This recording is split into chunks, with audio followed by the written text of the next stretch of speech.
water myth, I think it's only appropriate that we do a fire myth. Yes! Time to let out the inner pyro. Fire! We've got 2 myths you can unleash it on. First, if you throw a fire extinguisher into the fire, will it explode and extinguish the fire? Oh, that sounds dangerous. And second, we're going to be looking at walking on hot coals from a scientific perspective. Kick ass! I've always wanted to walk on fire. All right. Hold your horses, Tori, because first up, it's fire meets fire extinguisher. According to our fans, the myth goes like this. If you fling a fire extinguisher into a fire, the heat builds up pressure in the tank till it ruptures. Then all the retardant spills out and douses the fire. Or does it? Okay, so how are we going to test this one? Well, this one's pretty straightforward. I say we just build a giant fire, put the fire extinguisher in, see what happens. You know, there's not a lot of specifics to this myth, so let's take the 3 most common fire extinguishers with us. So that would be water, chemical foam, and carbon dioxide. Yeah, you did your homework. Always do. We're here at the Alameda Bomb Range, and we're going to test the myth that if you throw a fire extinguisher into a fire, that will explode and extinguish the fire. Yep, the guys intend to put the blowtorch on 3 everyday types of fire extinguisher. The myth that a fire extinguisher can fall into a fire and extinguish the entire fire is sort of general. It doesn't tell what kind of fire extinguisher. So we went and got every single kind we could. We have water, we have carbon dioxide, and we have chemical foam. One of these might work. First up for the slide ride into the fire is the most common type of fire extinguisher, CO2. And to understand why carbon dioxide is used as a fire retardant, here's Fire Physics 101. Fire needs 3 things in order to burn: oxygen, fuel, and heat. Remove one, and the chain reaction fizzles out, which is exactly how CO2 works. Being heavier than air, it blankets the flames, replaces the oxygen, and the fire triangle collapses.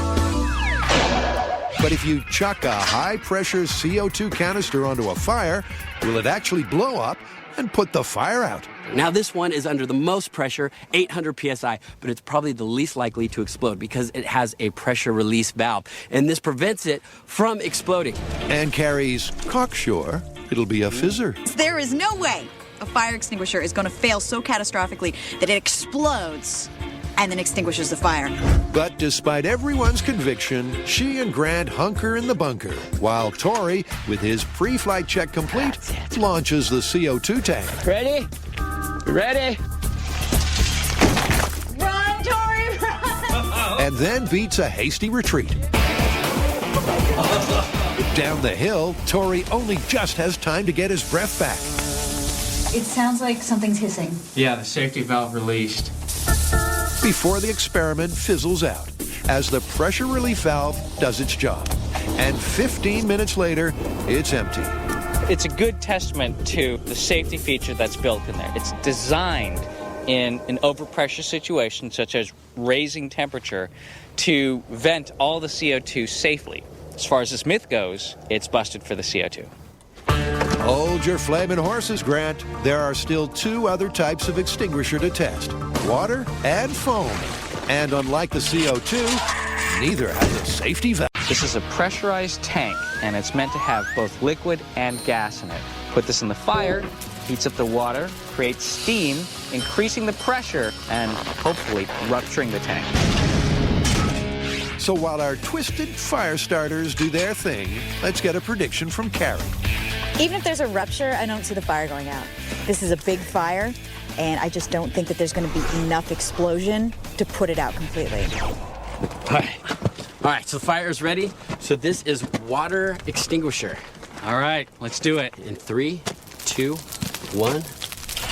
At over 1,000 degrees, the burning coals rapidly convert the water inside the tank to steam under ever-increasing pressure. And remember, there's no safety valve on this one.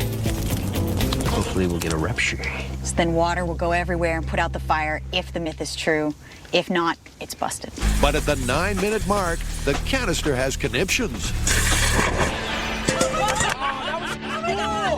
We almost took out the thermal camera. It actually came at us! Now, it didn't explode or put out the fire, but it did turn into a little rocket. And the whole can, like, flipped over, and then it went straight at us. But as far as the myth goes, So far, this myth is looking busted. yep, so far that's 2 in the busted bin. But up next, the foam fire extinguishers in the firing line. Next up, chemical foam. Now this is an aqueous film-forming foam. This is for Class B fires, which is flammable liquids like solvents or oils or that sort of thing. Foam extinguisher in 3, 2, 1. And in she goes. We got 9 minutes before the last one blew. You gotta bring cards? Now, let's do charades. Okay, you first. Okay. Two words. I kid you. Sounds like. And put out the fire! It exploded and put out the fire! Oh my God! It's spraying! Oh, it's rain. Oh God! Oh, goodness. Yep, the foam-filled canister blew the fire into the next county. That was awesome! Where's the canister? I don't know, but it definitely exploded and it put out the fire. Wouldn't you agree? Oh yeah, I'd say there's still a few embers, but it is plausible at least. Oh, definitely plausible. Look at that. That could put out a fire. Yep, it blew out the fire all right, but not in exactly the same way the myth described. Put out the fire! It wasn't the sudden release of the canister's retardant that dampened the flames. The explosion simply scattered the fuel to the far-flung regions of the range. And this success has given the guys an idea for one more test. Another 800 psi CO2 canister, but this time with a dangerous difference. You know, there's no safety feature on the water or on the chemical foam, and that was kind of exciting. So we're going to see what if for some reason there was a fault in the system? What if that safety feature wasn't there? What would happen? Unnecessary? do you think, Sure, big enough? but it sounds exciting. Remember, these two are only under 100 psi. So can they extinguish a fire by taking the safety out of a CO2 safety valve? Carrie, Grant, and Tori have been testing the tale that if you flame grill a fire extinguisher, it'll blow up and put out a fire. In test 3, the foam-filled tank blew the fire away rather than put it out. So for test 4, Grant's cannibalized a CO2 canister to see if it gives them the retardant result they're looking for. So this is the fire extinguisher that has the safety features defeated. It's ready to go. It's totally full. I'm going to take it over to the unlit fire now. Gingerly. And Tori, for one, is sure there'll be a big bang. Because it's so dangerous, I don't want to be anywhere near it when the fire is lit. So I have some timed fuse, which is in a bag of smokeless powder. Now this fuse will give me 40 seconds per foot, so that'll give me plenty of time to light the fuse. Good, let's go. Get back to the bunker before the fire is lit. And really, you can't blame the guys for being cautious. I'm happy I'm back here in the bunker. The water-filled tank started at 100 psi. This CO2 tank, with safety valve disabled, is already pressurized to 800. It has been 4 minutes. Safety valve on the regular CO2 fire extinguisher has gone off by now, Oh yeah. Yeah. which means it's definitely doing something inside that tank. Yeah, pressure is building. Pressure is building, but so is the team's doubt. Maybe the tank has sprung a leak and they won't get the explosion they want.